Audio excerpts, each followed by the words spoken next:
Yo, welcome back to my channel guys. Pada kesempatan kali ini saya akan bahas tentang kandang ternak yang saya pakai, teman-teman. Ini kandang yang saya pakai di sini ukurannya itu 32 kali 38 panjangnya lebar ya. Tingginya 52. Jadi teman-teman bisa lihat saya menggunakan kandang yang atasnya datar. Jadi bukan model koper ya. Bukan model koper yang atasnya ada kubahnya itu, tapi saya menggunakan kandang kotak biasa aja. Terus untuk perlengkapannya untuk kita saat mau beternak seperti ini. Yang pertama itu tarangan, teman-teman. Tarangan seperti itu ya. Itu kalau di Semarang sini harganya 3.500 per picisnya ya. Satuannya 3.500 di Semarang. Terus yang kedua itu serat nanas. Jadi seperti itu serat nanasnya, teman-teman.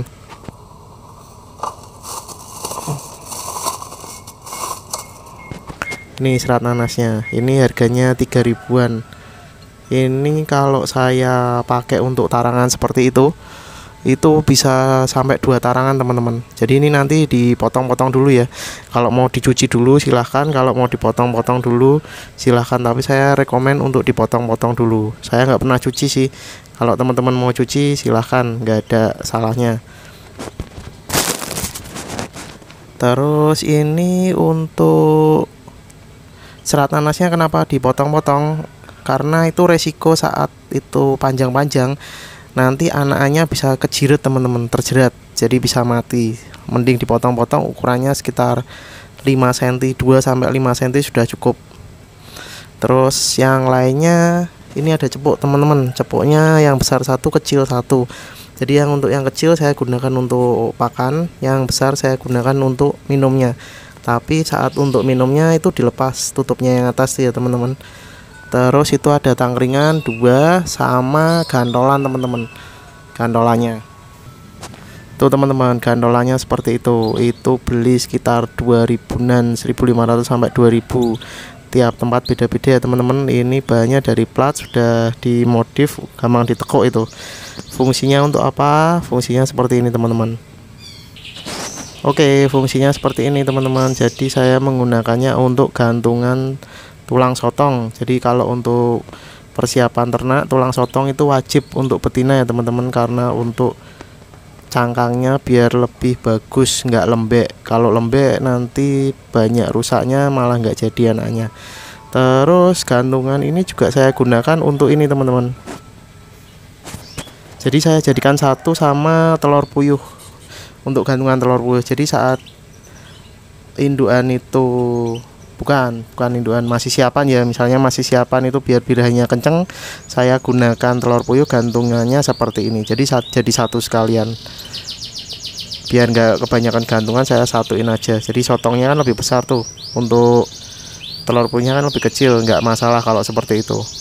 Oke.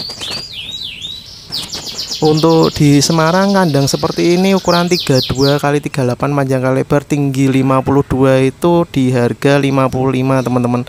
Itu saya beli sudah full set dengan cepuknya 2 itu dan tangkringan. Jadi komplit, sama gantungan ini juga dapat gantungan biasa ya. Jadi nggak perlu yang mewah-mewah karena ini untuk ternak.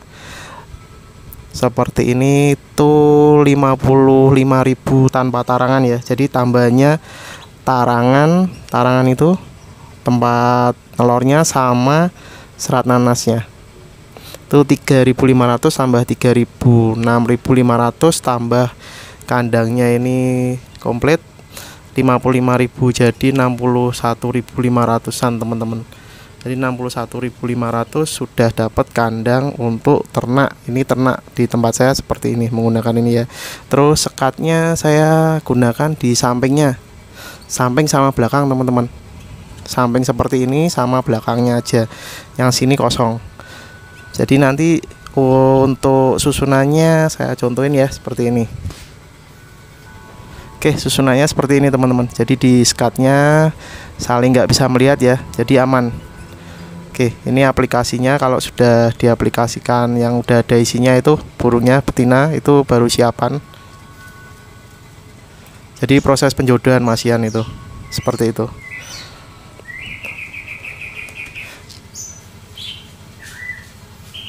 Itu tarangannya yang saya ngomong tadi.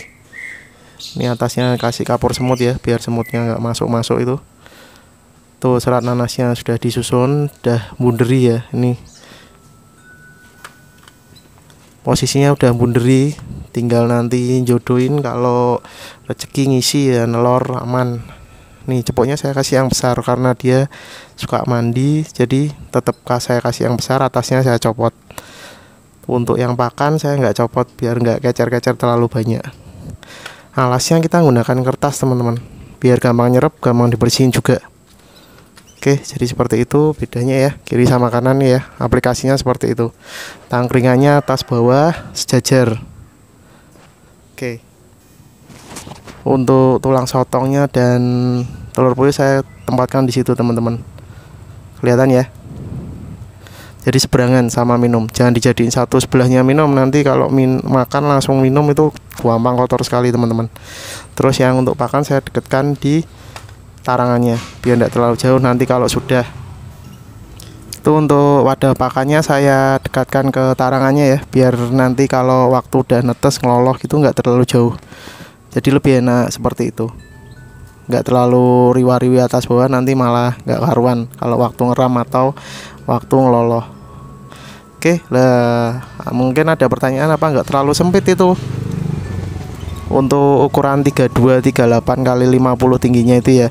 Nah, sistemnya gini teman-teman, kalau saat dia penjodohan terus nelor sampai ngeram dan netas ngeloloh, itu kan pakai kandang ini. Nah, setelah dia lepas loloh, nanti indukannya kita masukkan ke kandang kotak besi seperti ini.